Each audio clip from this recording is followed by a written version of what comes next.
योगिनी एकादशी की व्रत कथा तथा आरती।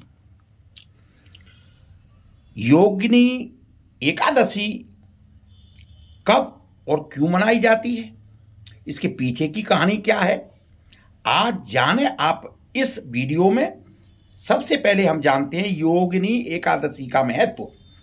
हिंदू ग्रंथों में हर एकादशी का अपना अलग महत्व बताया गया है। इन्हीं अलग अलग विशेषताओं के कारण इनके नाम भी भिन्न भिन्न रखे गए हैं। प्रत्येक वर्ष में 24 एकादशियां होती हैं। मल मास की एकादशियों को मिलाकर के इनकी संख्या 26 हो जाती है। इन्हीं एकादशियों में से एक एकादशी आषाढ़ मास के कृष्ण पक्ष की एकादशी है, जिसे योगिनी एकादशी के नाम से जाना जाता है। योगिनी एकादशी का उपवास रखने से समस्त पापों का नाश होता है तथा स्वर्ग की प्राप्ति होती है। योगिनी एकादशी की व्रत कथा महाभारत काल की बात है कि एक बार धर्मराज युधिष्ठिर ने भगवान श्री कृष्ण ने कहा कि हे त्रिलोकीनाथ, मैंने ज्येष्ठ मास के शुक्ल पक्ष की निर्जला एकादशी की कथा सुनी। अब आप कृपा करके आषाढ़ माह के कृष्ण पक्ष की एकादशी की कथा के बारे में बताइए।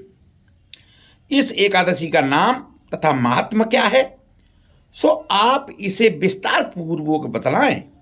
श्री कृष्ण ने कहा कि हे पांडुपुत्र, आषाढ़ माह के कृष्ण पक्ष की एकादशी का नाम योगिनी एकादशी है। इसके व्रत से सभी पाप नष्ट हो जाते हैं। यह व्रत इस लोक में सुख भोग कर तथा परलोक से मुक्ति देने वाला है। हे धर्मराज, यह एकादशी तीनों लोकों में प्रसिद्ध है। इसके व्रत से सभी पाप नष्ट हो जाते हैं। तुम्हें मैं पुराण में कही हुई कथा सुनाता हूं, ध्यान पूर्वक श्रवण करो। कुबेर नाम का एक राजा अलकापुरी नाम की नगरी में रहता था। वह शिव भक्त था। उनका हेममाली नामक एक यक्ष सेवक था जो पूजा के लिए नित्य प्रति फूल लाया करता था।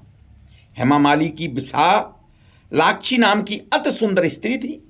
एक दिन वह मानसरोवर से पुष्प लेकर के आया, किंतु कामासक्त होने के कारण पुष्पों को रखकर अपनी स्त्री के साथ रमण करने लगा। इस भोग विलास में दोपहर हो गई। हेमामाली की राह देखते देखते जब राजा कुबेर को दोपहर हो गई तो उसने क्रोधपूर्वक अपने सेवकों को आज्ञा दी कि तुम लोग जाकर के पता लगाओ अभी तक पुष्प लेकर के क्यों नहीं आया है। जब सेवकों ने उसका पता लगा लिया तो राजा के पास जाकर बतलाया कि हे राजन, वह हेमामाली अपनी स्त्री के साथ रमण कर रहा है। इस बात को सुनकर राजा कुबेर ने हेमामाली को बुलाने की आज्ञा दी। डर से कांपता हुआ हेमामाली राजा के सामने उपस्थित हुआ। उसे देखकर कुबेर को अत्यंत क्रोध आया और राजा के होठ फड़फड़ाने लगे। राजा ने कहा, अरे अधम नीच, तूने मेरे परम पूजनीय देवों के भी देव भगवान शिव जी का अपमान किया है। मुझे पूजा करने में देर हुई है। मैं तुझे श्राप देता हूं कि तू स्त्री के वियोग में तड़पे और मृतलोक में जाकर के कोढ़ी का जीवन व्यतीत करे। कुबेर के श्राप से वह तत्क्षण स्वर्ग से पृथ्वी पर आ गिरा और कोढ़ी हो गया। उसकी स्त्री भी उससे बिछड़ गई। मृतलोक में आकर उसने अनेक भयंकर कष्ट भोगे, परेशानी सही, किंतु शिव की कृपा से उसकी बुद्धि मलिन नहीं हुई और उसे पूर्व जन्म की ही सुध रही। अनेकों कष्टों को भोगता हुआ तथा अपने पूर्व जन्म के कुकर्मों को याद करता हुआ वह हिमालय पर्वत की तरफ चल पड़ा। चलते चलते वह मार्कंडेय ऋषि के आश्रम में जा पहुंचा। वह ऋषि अत्यंत वृद्ध और तपस्वी थे। वह दूसरे ब्राह्मणों के समान प्रतीत हो रहे थे और उनका वह आश्रम ब्रह्मा की सभा के समान शोभा दे रहा था। ऋषि को देखकर हेमा माली ने वहां गया और उनके प्रणाम करके उनके चरणों में गिर पड़ा। हेम माली को देख करके मार्कंडेय ऋषि ने कहा, तूने कौन से निकृष्ट कर्म किए हैं जिससे तू कोढ़ी हुआ है और भयानक कष्ट भोग रहा है। महर्षि की बात सुनकर हेममाली बोला, हे मुनि श्रेष्ठ, मैं राजा कुबेर का अनुचर था, सेवक था। मेरा नाम हेममाली है मैं प्रतिदिन मानसरोवर से फूल लाकर शिव पूजा के समय कुबेर को दिया करता था। एक दिन पत्नी सहवास के सुख में फंस जाने के कारण मुझे समय का ज्ञान ही नहीं रहा और दोपहर तक पुष्प नहीं पहुंचा सका। तब उन्होंने मुझे श्राप दिया है कि तू अपनी स्त्री का वियोग और मृतलोक में जाकर के कोढ़ी बनकर दुख भोगेगा। इस कारण मैं कोढ़ी हो गया हूं तथा पृथ्वी पर आकर के भयंकर कष्ट भोग रहा हूं। अतः कृपा करके आप कोई ऐसा उपाय बतलाएं जिससे मेरी मुक्ति हो सके। मार्केंड ऋषि ने कहा कि हे हेममाली, तूने मेरे सन्मुख सत्य वचन कहे हैं, इसलिए मैं तेरे उद्धार के लिए एक व्रत बताता हूं। यदि तू आषाढ़ माह के कृष्ण पक्ष की योगिनी एकादशी का विधान पूर्वक व्रत करेगा तो तेरे सभी पाप नष्ट हो जाएंगे।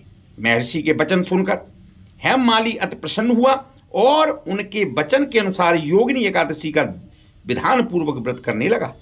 इस व्रत के प्रभाव से अपने पुराने स्वरूप में आ गया और अपनी स्त्री के साथ सुख पूर्वक रहने लगा। भगवान श्री कृष्ण ने कहा कि हे राजन, इस योगिनी एकादशी की कथा का फल 88,000 ब्राह्मणों को भोजन कराने के बराबर है। इसके व्रत से सभी पाप नष्ट हो जाते हैं और अंत में मोक्ष प्राप्त करके प्राणी स्वर्ग का अधिकारी बनता है। बोलो एकादशी माता की जय, बोलो श्री कृष्ण भगवान की जय, विष्णु भगवान की जय, बोलो माता लक्ष्मी की जय। एकादशी माता की आरती।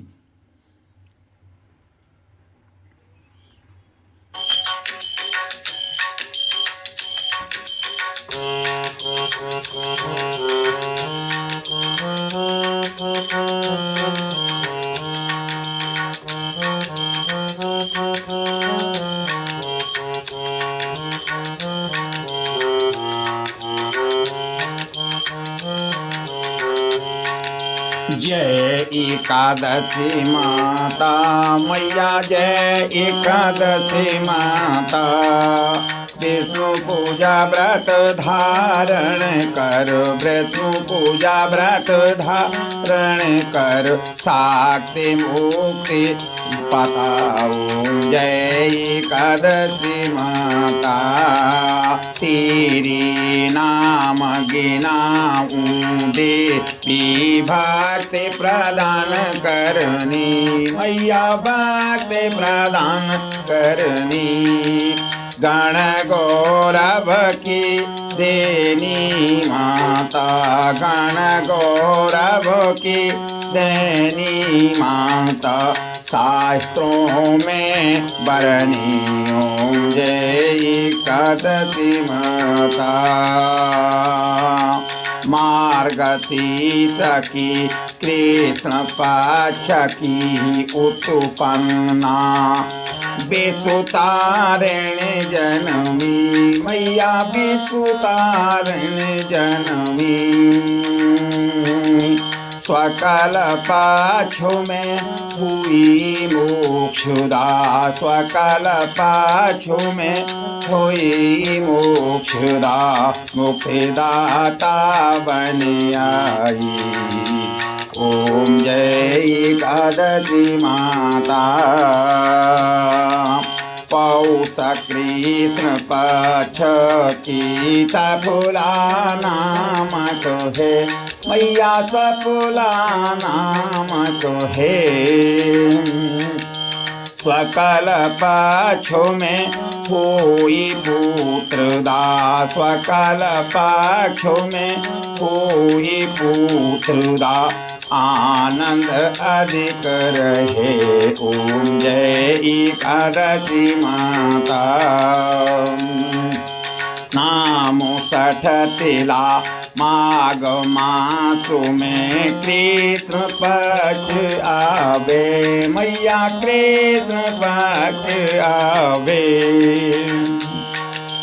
स्वकल पाछो में जया कहावे, स्वकल पाछो में जया कहावे, विजय सदा पावे।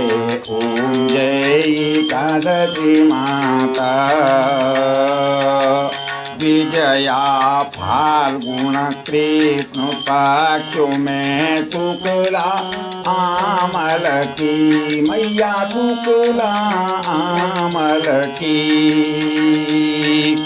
पाप मोचिनी कृष्ण पक्ष में पाप मोचिनी कृष्ण पक्ष में चैत्र महाबली की ओम जय एकादशी माता चैत्र शुक्ल में नाम कामुदा धन देने वाली मैया धन देने वाली इनाम बरोथिनी कृष्ण पक्ष में नाम बरोथिनी कृष्ण पक्ष में बैसाख मावाली ओम जय एकादशी माता सकल पक्ष में ओई मोहिनी जपराजे कृष्ण पक्षी मैया के पुरा कृष्ण पक्षी नाम निर्जला सब सुख करनी नाम निर्जला सब सुख करनी स्वाकल पाच रखी ओम जय एकादशी माता योगिनी नाम आषाढ़ में जानो कृष्ण पक्ष करुणी मैया कृष्ण पक्ष करुणी देवशयनी नाम कहायो देवशयनी नाम कहायो सकल पक्ष धरणी ओम जय एकादशी माता कामिका श्रावण मास में आवे कृष्ण पक्ष कहिए मैया कृष्ण पक्ष कहिए श्रावण शुक्ला होई पवित्रा श्रावण शुक्ला होई पवित्रा आनंद से रही ओम जय एकादशी माता अजा भाद्रपद कृष्ण पक्ष की परवर्तनी शुक्ला मैया परवर्तनी शुक्ला इंद्रा आसुन कृष्ण पक्ष में इंद्रा आसुन कृष्ण पक्ष में व्रत भव सागर निकला ओम जय एकादशी माता पापा कुसाहे स्वकल पक्ष में आप हरण हारी मैया आप हरण हारी रमा मास कार्तिक में आवे रमा मास कार्तिक में आवे सुखदायक भरी ओम जय एकादशी माता देवोत्थानी सकल पक्ष की दुख नाशक मैया मैया दुख नाशक मैया पावन मास में करूं विनती पावन मास करूं विनती पार करो नैया ओम जय एकादशी माता परमा कृष्ण पक्ष में होती जय मंगल करनी मैया जन मंगल करनी सुख सकल मासु में होई पद्मिनी, सकल मासु में होई पद्मिनी, दुख दारिद हरणी ओम जय एकादशी माता। जो कोई एकादशी की आरती भक्ति सहित गावे, मैया भक्ति सहित गावे, जन गुर देता स्वर्ग में बासा, जन गुर देता स्वर्ग में बासा, निश्चय वह पावे। ओम जय एकादशी माता।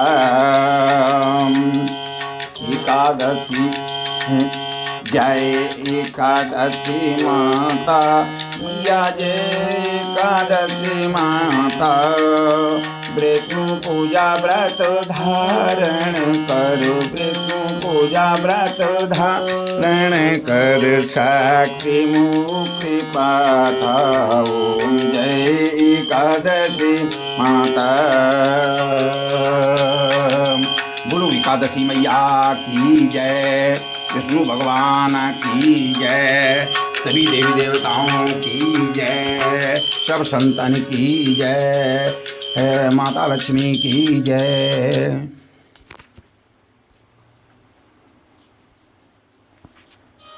प्रभु दर्शन चैनल आध्यात्मिक सनातन धर्म का विश्वासवंत चैनल, प्रभु दर्शन चैनल।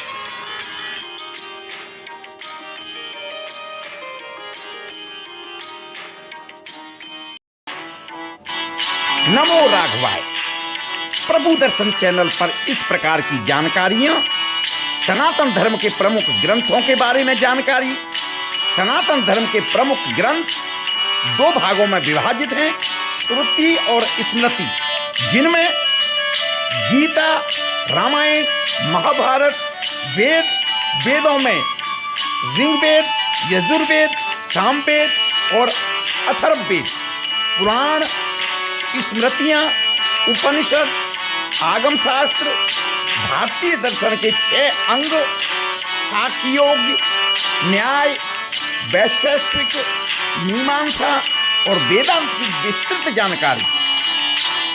सनातन धर्म के महत्वपूर्ण त्योहार और उत्सव व व्रतों की जानकारी व उनकी पौराणिक कथाएं, धार्मिक स्थल, तीर्थ स्थल, आध्यात्मिक स्थल व मंत्रों की संपूर्ण जानकारी के लिए देखते रहिए प्रभु दर्शन चैनल।